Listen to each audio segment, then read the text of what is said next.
अस्सलाम वालेकुम students, lecture number 18 start करेंगे जो कि इस चैप्टर का सेकंड लास्ट लेक्चर होगा, क्योंकि इसके बाद हम एक टॉपिक और डिस्कस करेंगे जो कि ब्लड प्रेशर वाला होगा। ठीक है, वो एलपी में शामिल तो नहीं है बट आप उसको कर लेंगे। एमडी कैट के लिए या एमसीक्यूज़ वगैरह के लिए वो आ सकता है, पेपर में उसमें से क्वेश्चन पूछे जा सकते हैं फॉर एमसीक्यूज़। तो आज हम न्यूमेरिकल्स को डिस्कस करेंगे। फर्स्ट न्यूमेरिकल है सर्टेन ग्लोबल प्रोटीन पार्टिकल। एक ग्लोबल प्रोटीन का पार्टिकल है जिसकी डेंसिटी गिवन है 1246 kg per metre cube. It falls through pure water. इसको फॉल्स कराया गया प्योर वाटर के अंदर और उस पानी की जो कोफिशिएंट ऑफ विस्कोसिटी है वो गिवन है विद टर्मिनल स्पीड गिवन है 3 centimetres per hour. Find their radius of the particle. Particle का रेडियस क्या होगा वो हमने कैलकुलेट करना है। तो देखें, डेंसिटी भी गिवन है, कोफिशिएंट ऑफ विस्कोसिटी भी गिवन है, टर्मिनल स्पीड के जो यूनिट्स हैं वो सेंटीमीटर पर आवर दिए हुए हैं, जबकि जो एसआई यूनिट है वो आपको पता है मीटर्स पर सेकंड होते हैं। तो हमें इस पूरे रिलेशन को मीटर पर सेकंड में चेंज करना है। ये देखिए सेंटीमीटर है, सेंटीमीटर के मीटर बनाने के लिए 100 पर डिवाइड करेंगे। ये ऑर्ड्स हैं, ऑर्ड्स के सेकंड बनाने के लिए आप 3600 पर या 60 × 60 से डिवाइड कर देंगे तो ये आपके पास आंसर आ जाएगा। आपने ये रेडियस कैलकुलेट करना है। टर्मिनल वेलोसिटी का फार्मूला लगाएंगे, Vt = 2gr²/9 ईटा। यहाँ से आप r² की वैल्यू निकाल लें, 9 ईटा डिवाइड हो रहा है, Vt के साथ मल्टीप्लाई हो जाएगा, 2g और रॉ ये जो है आपके पास मल्टीप्लाई हो रहा है वो नीचे आकर डिवाइड हो जाएंगे। तो यहाँ पे तमाम वैल्यूज़ पुट कर दें, 9 SH आ जाएगा, ईटा की वैल्यू पुट करेंगे, टर्मिनल वेलोसिटी की वैल्यू पुट करेंगे, 2 वैसे का वैसे, डेंसिटी की वैल्यू पुट करें, g की वैल्यू 9.8, इनको मल्टीप्लाई करें, डिवाइड करें, कैलकुलेट करें, उसके बाद लास्ट पे इसकी स्क्वायर रूट ले लें तो आपके पास आंसर आ जाएगा मीटर्स के अंदर। ठीक है जी। नेक्स्ट न्यूमेरिकल नंबर 2 है water flow through a hose. Water एक होज से एक सुराख से पास कर रहा है जिसका डायामीटर, इंटरनल डायामीटर है 1 सेंटीमीटर और स्पीड है उसकी 1 metre per second. What should be the diameter of nozzle. उस नोजल का, उस सुराख का डायमीटर क्या होना चाहिए if the water is to emerge at 21 metres per second, कि हमने वाटर को 21 मीटर पर सेकंड की स्पीड से फॉल कराना है। तो देखें आपके पास ना डायमीटर 1 गिवन है जो कि 1 सेंटीमीटर है। सेंटीमीटर के मीटर बनाने के लिए 100 पर डिवाइड कर दें, वो जो 100 होगा वो बनेगा 10⁻²। आप उसको ऊपर ले जाएं तो वो 10⁻² बन जाएगा। उसके बाद स्पीड गिवन है 1 मीटर पर सेकंड, ये ऑलरेडी मीटर पर सेकंड में, इसको चेंज नहीं करना। What should be the diameter. तो एक डायमीटर दिया हुआ था d1, दूसरा कौन सा नहीं दिया हुआ d2, वो हम कैलकुलेट करेंगे। दूसरी स्पीड गिवन है v2 21 metres per second. Continuity का इस्तेमाल करें, a1v1 = a2v2। एरिया किसके इक्वल होता है πr², क्योंकि सर्कुलर वो रीजन है तो एरिया πr² होता है। a की जगह πr1² पुट कर दें, v1 as it is, a2 की जगह πr2² और v2 पाई से पाई कैंसिल कर दें, बाकी बच जाएगा r1² v1, इधर से r2² और v2। तो r आपको पता है किसके इक्वल है d/2 के। तो अगर मैं r1 की बात करूंगा तो वो किसके इक्वल होगा d1/2 के। तो d1/2 का स्क्वायर लेंगे तो d1 का स्क्वायर d1² हो जाएगा, r और 2 का जो स्क्वायर होगा वो क्या बन जाएगा 4। यहाँ पे डायरेक्ट लिखा हुआ है बट यहाँ पे फार्मूला लिखा हुआ है r = d/2 है। अगर आप r1 निकालेंगे तो वो इक्वल होगा d1/2 के, तो उसका जब आप स्क्वायर लेंगे तो वो बनेगा d1²/4। सेम यहाँ पर भी d2। तो ये कुछ वैल्यूज़ 4 से 4 कैंसिल हो रहा है, d1² v1 और इधर से d2² v2। तो यहाँ से आपने d2² फाइंड करना है, v1 मल्टीप्लाई हो रहा है, ये देखें, बल्कि d2² मालूम करना है, v2 मल्टीप्लाई हो रहा है, वो इसके नीचे जाकर डिवाइड हो जाएगा। ये तमाम वैल्यूज़ इसमें पुट करें, आपके पास आंसर आ जाएगा। ठीक है। न्यूमेरिकल नंबर 4 है water is flowing smoothly through a close pipe system. एक वाटर जो है ना वो फ्लो कर रहा है क्लोज पाइप सिस्टम से। At 1 point the speed of water is 3 metres per second. एक पॉइंट है जहाँ पर स्पीड जो है पानी की वो 3 मीटर पर सेकंड है। While at other point 3 metre है, जबकि उसका जो दूसरा पाइप का सिरा वो 3 मीटर उससे ऊंचा है। इस तरीके की ये कंडीशन है।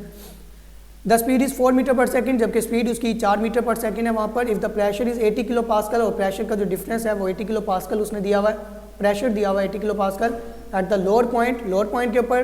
तो what is the pressure at upper point. तो अपर पॉइंट के ऊपर प्रेशर यानी कि P2 क्या होगा। तो V1 भी गिवन है, V2 भी गिवन है, हाइट का डिफरेंस गिवन है जो कि 3 मीटर है और प्रेशर गिवन है 80 kPa। किलोपास्कल के पास्कल बनाएंगे, 1000 से मल्टीप्लाई कर देंगे और ये आपके पास 80,000 हो जाएगा। P2 फाइंड करना है तो बर्नौली इक्वेशन का इस्तेमाल करेंगे। बर्नौली इक्वेशन आपको पता है, ये फार्मूला लगाएंगे। इसमें आपने करना क्या है कि यहाँ से आपको चाहिए P2, ये P2 चाहिए। तो ये जो दो वैल्यूज़ हैं, एक ये वाली और एक ये वाली, आप इसको दूसरी तरफ ले जाएं।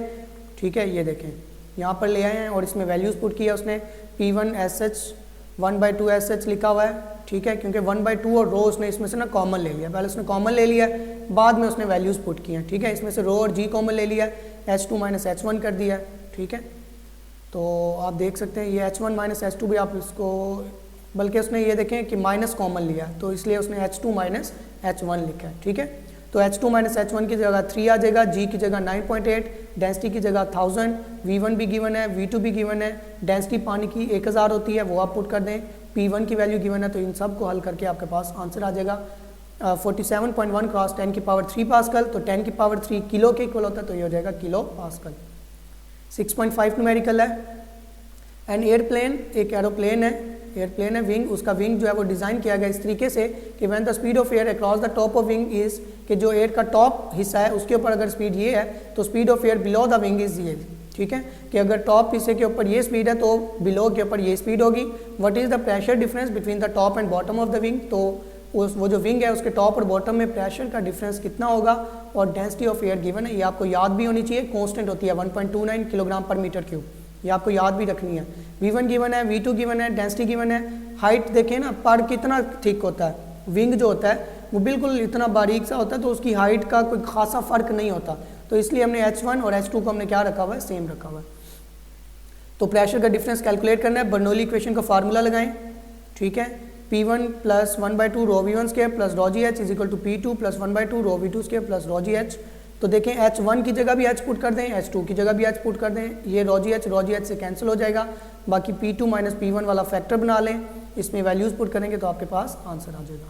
6.9 लास्ट क्वेश्चन है, what gauge pressure is required, कितना गेज प्रेशर होना चाहिए is required in the city mains for the stream from a fire hose connected to mains to reach a vertical height of 15 metre. देखें जैसे fire ब्रिगेडर्स होते हैं, उनके पास pipe होते हैं पानी वाले, तो उन्होंने पानी को पहुंचाना होता है बुलंदी के ऊपर जहाँ पर आग लगी होती है, तो वो उस हिसाब से ना उसका प्रेशर पूछ रहा है कि उसका गेज प्रेशर गेज कितनी होनी चाहिए, कि आपने ना स्ट्रीम जो है ना उसको from a fire hose connect करवाया हुआ है मेन से, और उसको आपने पहुंचाना है कितनी दूर तक, 15 मीटर तक, तो उसने हाइट का डिफरेंस दे दिया है, डेंसिटी आपको याद होनी चाहिए, प्रेशर डिफरेंस आपने कैलकुलेट करना है। तो ये देखें बर्नौली का फार्मूला लगाएं, we assume that pipe is of uniform, pipe uniform होता है, अगर यूनिफॉर्म है तो फिर जाहिर सी बात है cross sectional area, so the speed of stream remain constant through out the motion, तो हमने स्पीड की जगह यानी कि V1 की जगह भी V पुट कर देना और V2 की जगह भी V पुट कर देना।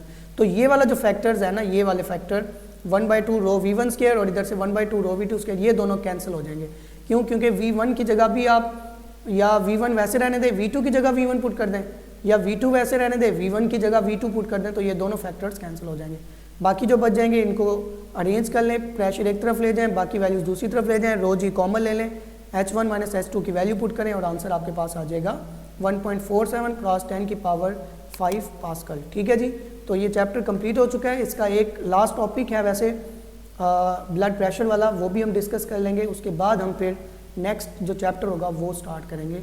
ठीक है जी, अल्लाह हाफ़िज़।